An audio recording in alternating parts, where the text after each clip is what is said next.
Hello friends,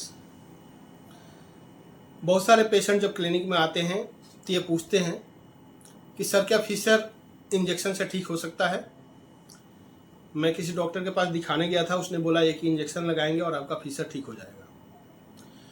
या बहुत सारे पेशेंट ऐसे भी मेरे क्लिनिक में आए हैं जो फीसर के लिए इंजेक्शन लगवा के आए हैं और फिर 2 महीने बाद, 6 महीने बाद या साल भर बाद फिर उन्हें प्रॉब्लम हुई है, फिर से दिखाने आए हैं।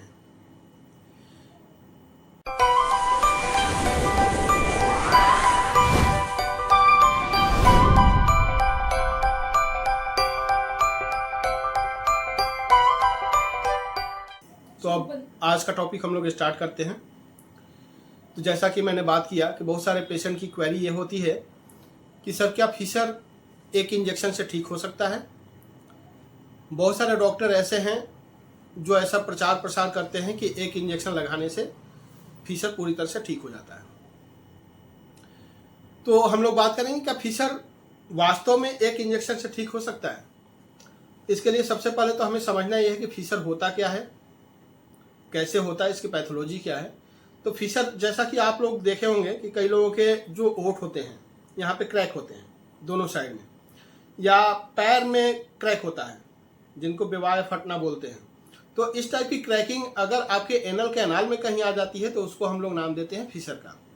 अब चूंकि वो एनल कैनाल में है तो उसका पूरा नाम हम लोग फीसर इन एनो देते हैं या एनल फीसर नाम देते हैं। तो अगर ये क्रैकिंग हो जाती है तो उसमें बहुत सारे ट्रीटमेंट होते हैं। उसमें एक छारसो थेरेपी होती है और बहुत सारे डॉक्टर जो होते हैं वो इंजेक्शन भी लगाते हैं। वो बोलते हैं कि एक इंजेक्शन के बाद आपका फीसर ठीक हो जाएगा। तो बात यह है कि पैथोलॉजी जो है इसकी तो बहुत सारी होती है, जिसके लिए पहले भी मैं वीडियो बना चुका हूं। आई बटन में आपको दिखाई दे रहा होगा। अगर आप फीसर के ऊपर आप मेरा वीडियो देखना चाहते हैं तो आई बटन में क्लिक कीजिए और जाकर के वीडियो देख सकते हैं। तो आज हम लोग ये बात करेंगे कि फीसर क्या वास्तव में एक इंजेक्शन से ठीक हो सकता है। तो जैसा कि मैंने बताया कि फीसर जो होता है वो क्रैक होता है, एनल कैनाल में कहीं क्रैक हो जाता है। जनरली ये जो क्रैकिंग होती है 6 o'clock या 12 o'clock पे ज़्यादा होती है। उसमें भी 70 से 80% जो इंसिडेंट्स होते हैं वो 6 o'clock पे क्रैकिंग की ज़्यादा होते हैं। अब ये 6 o'clock और 12 o'clock क्या होता है, तो साइड में मैं एक फिगर दिखा रहा हूँ जिससे आपको समझ में आ जाएगा। पेशेंट अगर बेड पे या टेबल पे लेटा हुआ है, उस समय उसके एनल कैनाल के पास अगर कोई वॉल क्लॉक आप रख दें तो उसमें जो 6 नंबर का जो पोजीशन होगा, अगर वहां पे अगर फीसर होता है तो 6 o'clock का फीसर बोलेंगे, और अगर 12 o'clock पे अगर फीसर होता है तो उसको 12 o'clock का फीसर बोलेंगे, जैसा कि फिगर में आप लोगों को दिखाई दे रहा है। तो जनरली जो इंसिडेंट्स होते हैं वो 6 o'clock पे ज़्यादा होते हैं। फीमेल्स में 12 o'clock पे भी होते हैं, लेकिन फिर भी ओवरऑल अगर इंसिडेंट्स की बात करें तो उसमें 6 o'clock के फीसर की इंसिडेंट्स ज़्यादा होते हैं। अब जो पेशेंट आते हैं ये पूछते हैं कि सर क्या एक इंजेक्शन से ठीक हो सकता है। अब बात करते हैं कि वो इंजेक्शन होता क्या है जो डॉक्टर लगाते हैं फीसर में। तो फीसर के 2-3 ट्रीटमेंट हैं। एक तो छारसूत्र से हम लोग करते हैं, एक मॉडर्न सर्जरी होती है जिसको कि हम लोग एनल डायलेटेशन नाम देते हैं, उसके थ्रू करते हैं। और तीसरा जो कुछ डॉक्टर होते हैं जो वहाँ पे एक इंजेक्शन लगाते हैं, इंजेक्शन के थ्रू फीसर का ट्रीटमेंट करते हैं। अब वो इंजेक्शन होता क्या है, एक्चुअली जो फीसर होता है तो फीसर जहाँ पे होता है पेन की वजह से पूरे एनल कैनाल में स्पाज्म हो जाता है। स्पाज्म मतलब जो आपका एनल कैनाल है वो सिकुड़ जाएगा, उसमें स्पाज्मोसिटी बढ़ जाती है। जनरली जो एनल कैनाल का फंक्शन है वही डायलेटेशन और कॉन्ट्रैक्शन का है। ठीक है, जब आप शौच करने जाएंगे तो डायलेट होगा, फिर कॉन्ट्रैक्ट होगा। तो कॉन्ट्रैक्शन और डायलेटेशन यही फंक्शन है एनल कैनाल का। अब जब फीसर होता है तो फीसर की वजह से पेन होता है। जब पेन होगा तो पेशेंट का क्या, पेशेंट हैबिचुअली जब पेन होगा तो वहां पे कॉन्ट्रैक्ट करेगा, अपने एनल कैनाल को कॉन्ट्रैक्ट करता है, वो सिकोड़ता है। जब भी पेन होगा वो अपने एनल कैनाल को कॉन्ट्रैक्ट करेगा, सिकोड़ेगा। तो सिकोड़ेगा तो ये हैबिट बन जाती है। एक तो फीसर क्रोनिक चीज है, धीरे धीरे महीनों बीत जाते हैं। पेशेंट को जब पेन होता है तो कॉन्ट्रैक्ट करता है, कॉन्ट्रैक्ट करते करते जो एनल कैनाल है उसमें स्पाज्म बहुत ज्यादा हो जाता है। जो मलद्वार का जो एरिया है वो छोटा हो जाता है। अब वो छोटा हो जाता है, एक तो स्पाज्म हो गया, मलद्वार का एरिया छोटा हो गया। जब भी शौच करने जाएगा वो, तो शौच करने के लिए डायलेट करना पड़ता है एनल कैनाल को। जब एनल कैनाल डायलेट होगा तो जहाँ पे क्रैक है, जो फीसर है वो भी डायलेट होता है। जो थोड़ा सा हिल्ड अप हुआ रहता है वो फिर से क्रैक हो जाता है और पेशेंट को बहुत ज़्यादा सीवियर पेन होता है। अब उस सीवियर पेन की वजह से पेशेंट फिर से उसको कॉन्ट्रैक्ट करेगा या कॉन्ट्रैक्ट करने की कोशिश करेगा। तो एनल कैनाल में स्पाज्म बहुत ज़्यादा वहाँ पे बढ़ जाता है इसकी वजह से। अब जो इंजेक्शन है वो इंजेक्शन एक तरह से मसल्स पैरालाइज करने के लिए दिया जाता है। लोकल किसी एक मसल को या दो मसल्स को पैरालाइज करने के लिए एक इंजेक्शन आता है, उस इंजेक्शन को वहाँ पे इंजेक्ट किया जाता है जिससे कि वो जो कॉन्ट्रैक्शन है एनल कैनाल का वो खत्म हो जाए, वहाँ की जो मसल्स है उसकी हाइपर एक्टिविटी जो है वो कम हो जाए, वो एक तरह से पैरालाइज हो जाए। जब पैरालाइज हो जाएगी तो ये जो मसल यहाँ की है वो पूरी रिलैक्स हो जाएगी।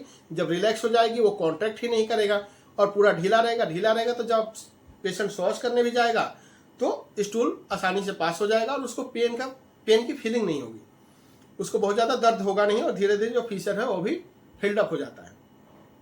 लेकिन ये जो ट्रीटमेंट है, जो इंजेक्शन है, ये एक पर्टिकुलर टाइम के लिए होता है। जब आप इंजेक्शन लगाए तो हो सकता है 6 महीना, 2 महीना, 4 महीना या हो सकता है साल भर ये काम करें। उसके बाद फिर से जैसे ही इंजेक्शन का असर खत्म हो जाता है फिर से वहाँ पे स्पाज्म डेवलप करने लगता है और अगर फिर से वहाँ पे किसी कारणवश स्टूल हार्ड हुआ जिसकी वजह से छिल गया या और भी कोई कारण है जो पैथोलॉजी है फिशर की, जिसकी मैं बात पहले ही बता चुका हूँ दूसरी वीडियो में, तो उसकी वजह से वहाँ से फिर से अगर क्रैक हुआ तो फिर से वही कंडीशन रिपीट हो जाएगी। ये परमानेंट इलाज नहीं है। कई बार आप लोगों ने यह भी सुना होगा कि कई बार क्या होता है कि किसी का कोई आंख फड़कने लगता है, ठीक है, आंख फड़कने लगता है, ऊपर वाली जो ये पलक है वो फड़कने लगती है या आंख का नीचे का ये जो एरिया है ये फड़कने लगता है, यहाँ पे ट्विचिंग होने लगती है, वो ट्विचिंग दिखाई भी देती है, मतलब कि वहाँ की जो मसल है वो हाइपर एक्टिव हो जाती है। तो अगर ये ट्विचिंग अपने आप 2 दिन, 4 दिन, 10 दिन या 15 दिन में, 20 दिन में या महीने दिन में अगर खुद से ठीक हो गई तब तो ठीक है, ठीक है। और अगर क्रोनिक हो जाता है, अगर ये ठीक नहीं होता है तो वहाँ पे भी मसल्स पैरालाइज करने के लिए वही इंजेक्शन लगाया जाता है जो कि फिशर में देते हैं हम लोग। तो वो एक लोकल मसल्स को पैरालाइज करने के लिए इंजेक्शन होता है, तो एक टेम्पोरली सॉल्यूशन है फिशर का। और उसको लगाने के बाद आपकी किस्मत है, हो सकता है 2 महीना, 4 महीना, आपकी किस्मत अच्छी है तो हो सकता है साल भर भी आपको प्रॉब्लम ना हो। लेकिन फिर से अगर फिशर डेवलप हुआ किसी भी कारणवश तो फिर से आपको पहले वाली कंडीशन हो जाएगी, रिपीट होना ही होना है। तो ये कोई परमानेंट सॉल्यूशन नहीं है, इसलिए फिशर का परमानेंट इलाज एक ही है, क्षार सूत्र के थ्रू जाइए और वहाँ पे आपको 100% रिजल्ट मिलेगा। और एक बात मैं आपको फिर से रिपीट करना चाहता हूँ कि जितने भी फिशर होते हैं उसकी 2-3 कंडीशन होती हैं, 2-3 टाइप्स होते हैं। एक एक्यूट फिशर हुआ, एक क्रोनिक फिशर हुआ, एक सेप्टिक एनल फिशर हुआ, तीनों चीज़ें अलग अलग हैं। एक्यूट फिशर जो होता है वो मेडिसिन से 100% क्योर होता है, उसके लिए क्षार सूत्र कराने की कोई ज़रूरत नहीं है, पूरी तरह से ठीक होता है। फिशर के जितने ओवरऑल पेशेंट होते हैं उसमें 80 to 85% जो पेशेंट होते हैं वो केवल मेडिसिन से ठीक होते हैं और पूरी तरह से ठीक हो जाते हैं। फिर कभी फिशर अगर डेवलप हो गया किसी कारणवश उनको फिर से थोड़ी बहुत मेडिसिन लेंगे और प्रिकॉशन लेंगे, फिर से ठीक हो जाते हैं, ठीक है। क्षार सूत्र की जरूरत उसी फिशर में पड़ती है जो क्रोनिक हो और साथ साथ या तो फिर सेप्टिक एनल फिशर हो। सेप्टिक एनल फिशर उसको बोलते हैं जिसमें पस आना शुरू हो गया है, ठीक है। तो आपके मलद्वार से, एनस से चिपचिपाहट निकलने लगी, पस निकलने लगा, फाउल स्मेल आने लगा, तो फिर उस कंडीशन में एक ही ट्रीटमेंट बचता है, वो क्षार सूत्र का है। क्रोनिक एनल फिशर में क्षार सूत्र का ट्रीटमेंट 100% सक्सेसफुल है। बाकी जो 80 से 85% जो पेशेंट होते हैं फिशर को वो केवल मेडिसिन से ठीक होते हैं, इसलिए परेशान होने की जरूरत नहीं है। अगर आपको फिशर है तो अपने नज़दीकी किसी क्षार सूत्र सर्जन से या एनोरेक्टल सर्जन से जाकर के मिलिए, उनको दिखाइए और अपना ट्रीटमेंट कराइए, कोई परेशानी वाली बात नहीं है। तो ये रहा हम लोगों का आज का टॉपिक कि क्या फिशर इंजेक्शन से ठीक हो सकता है। आगे भी वीडियो कंटिन्यू रहेगा, आप लोग टच में रहिए। अगर आप लोग मेरा चैनल सब्सक्राइब नहीं किए हैं तो सब्सक्राइब कीजिए और बेल बटन को प्रेस कीजिए ताकि आने वाली वीडियो का नोटिफिकेशन आपको सही समय पर मिल सके। Thank you.